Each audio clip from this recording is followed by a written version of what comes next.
Now we will talk about exception handling. In Python, we have the exception handling. Whenever something went wrong, when you are running a program, then exception happens. So for example, you're trying to divide something and by mistake, you're dividing by 0. So the program will crash. So to handle these kind of errors, that program should not crash. Python gives us a tool that is what we call exception handling. So try and accept. This is the block that we are going to use. So we have different kinds of error. If you can see, end of file error. Okay, so we have a key error. This is related to the dictionary keys. Okay, we have the index error. So for example, you have a list and you are trying to give a index which is not available in the list.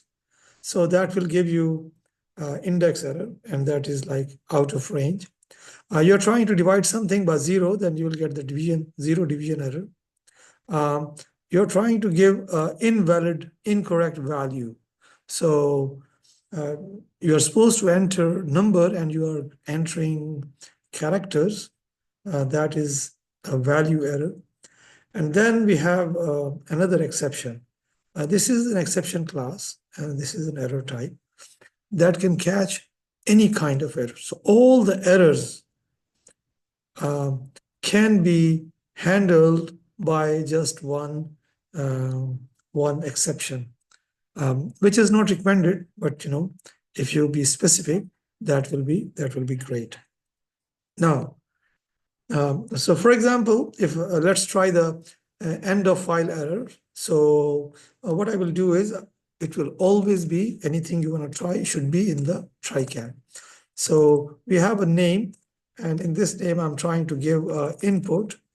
Okay, and input, I'll say enter your name. Okay, and then when you enter the name, it will go to the enter into the name variable, and then I say okay, print name, and then I'll say hello, and space, comma, and then space, and comma, and name. So it will print. Now, in case I did not enter a value, then it will come to the exception part. Okay, it will break the sequence of the program, it will come to the except part, and it will check for, hey, is it something like end of file error? If it is similar like that, end of file error, then it will come to this part and you will say, okay, I want to print. And they say, no, the comment which I want to give is no input was given. So no input was given. That's it. So let's try that and see if it is working. So I'm going to say Python, and the name of my program is grade.py, and I press enter. Okay, so we have some try problem. Oh, I should not be using this one. This is colon. So that was one problem that we made the error. So now, okay, another problem comes because I did not write CEPT. The spelling problem is there. So let me CLS. I will clear the screen and then I can try again.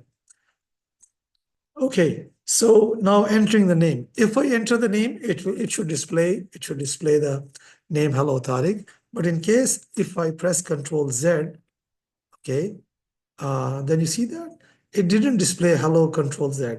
It says it jumped to the exception part, and this Control Z actually it is end of file.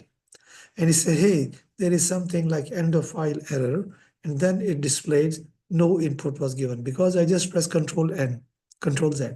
Similarly, if you are working on a Unix system, you can try Control D. So if you try Control D, see, but in Windows, it is accepting as a character, not as an end of file. But in Unix operating system, it will be like Control Z. So if I try run again and I say Control Z, it will be matching the end of file of the Windows operating system, and will say, oh, no input was given. So this is how you can try. Now we can try another one. I can say, okay, this is like key error. So I'm going to say KEY, key error. Key, I can say key does not exist, huh? Key not exist. And then what I'm going to say is, okay, this is my, for example, this is my student variable. And in this part, I'm going to have a dictionary because dictionary has the key, okay? So I'm going to say this is a name, colon, name is Alice, for example, then age is 20, okay? And now I'm trying to access the student. So if I say, how can I access? I can say student, and then I'll say, hey, give me the name of the student. And this is my key. So if I give the key, it should not give me any error. It should give me the value. Let's try that. And I say, okay. Okay, so we have some issue in the age because I have to make it age in this part because this is the text. So text should be in this one. And now I try again and it says Alice. Okay. Okay, if I say I'm looking for the grade of this part and grade is not available in the dictionary key, then I should get the key error. And it should tell me the message. It should not go to the next part, okay, next line. There's no next line actually. I can create a next line. I can say, wow, I got the output. Okay, so it should not go to the next line. It should jump from here because the key error is there. So it should jump to the accept and then it should say key not exist. So let me clear the screen and then I can try again. And you see that I'm trying to find a grade which is not available in this one. So computer break the sequence and it jumped to the exception part and it says key not exist. So this is how you can catch the error. What kind of error you are expecting? That is what we have to write in the except part. Okay, now let me have a name again, okay, or age, maybe I can say the age. So age is 20, it will print 20 and then it will say, wow, I got the output because there is no breakage. So it will continue with the sequence and it will continue until the last string. Okay, so let me save it and go back to the program. And now you can see that it printed 20, everything was okay. It didn't jump to the error and it comes up to the next line. And that is how. So this was another one is index error. Okay, let's try this index error as well. Index is related to the what you call index is related to list. So I have a list red, green. Let me make it like that, and then red, green, blue. So I can say now we have a red, green, blue, and then color. I can change the name to the color. So we have a color list, and that has 3 values: red, green, and blue. And I say, okay, I'm looking for 1. So I should be getting green, huh? And then it should display, wow, I got the error. But for this one, since the key error, I will not be able to get the key error. So I should change it. I should change it to index error because in this line, I'm expecting index error. So maybe I gave an index. Yeah, this is the index, okay?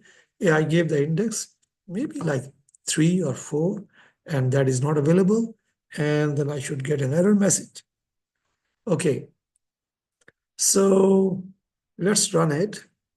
And I got green, and I say, wow, I got the output. But in case if I have a 3, if I have a 3 here, okay, so 0, 1, 2, and 3 is not available, then definitely it will jump to the error and I should be getting and it will exit the program gracefully. Did you see that? It displays the message and it exits the program gracefully.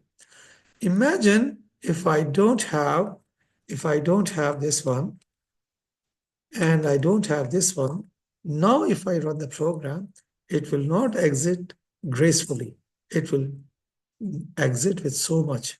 And the person who is using the program might get offended, he says, what kind of program you have written for me?